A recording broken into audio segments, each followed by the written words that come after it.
Apa sih Mbak Ya. yang paling banyak diperbincangkan atau menjadi perbincangan Ya. di media sosial, khususnya oke lah kita bedah dulu dari TikTok. Apa yang kemudian menjadi paling diperbincangkan atau dibahas di TikTok ini sepanjang 2024? Pilpres. Pilpres. Betul, Pilpres. Dan hal ini tuh menarik karena kalau kita bicara Pilpres itu kan sesuatu yang sifatnya politik ya gitu. Iya. Nah, ternyata engagement terbesar terkait sama Pilpres itu adanya di TikTok gitu. Dan bahkan ada karakter yang berbeda. Jadi Pilpres itu adalah salah satu isu terbesar nasional yang mendapat atensi oleh netizen gitu. Nah, di Pilpres itu kenapa dia menjadi besar? Karena jumlah akunnya yang merespon itu ada 2,4 hampir 2,5 juta akun.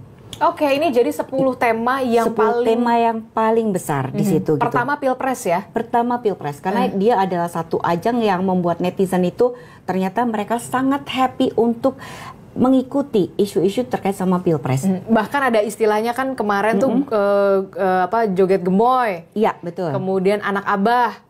Betul. Nah, itu juga jadi menjadi trending salah juga satu ya? trending gitu. Jadi kenapa misalnya di Pilpres itu disukain sama anak muda atau di TikToker? Karena salah satu gaya kampanye terutama yang dibawa oleh Prabowo Gibran itu adalah sesuatu yang menyenangkan. Sesuatu yang politik yang riang gembira.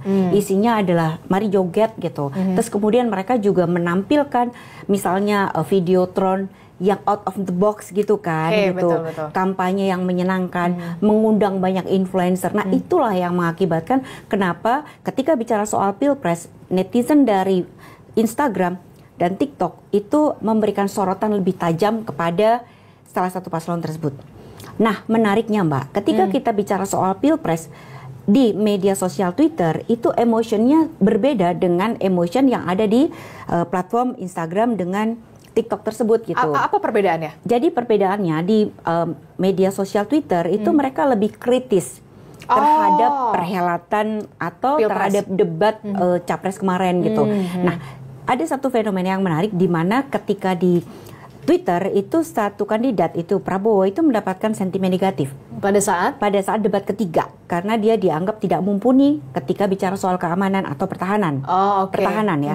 Tetapi justru di TikTok itu dia justru mendapat dukungan yang paling besar. Kalau nggak salah yang dinilai berapa ya? Iya, betul. 11 dari 100. Nah, ternyata netizen itu memberikan atensi kepada Prabowo yang diserang. Jadi mereka kok bisa ya ada orang yang sesabar itu? Kenapa Pak Prabowo diserang? Nah, seperti itu.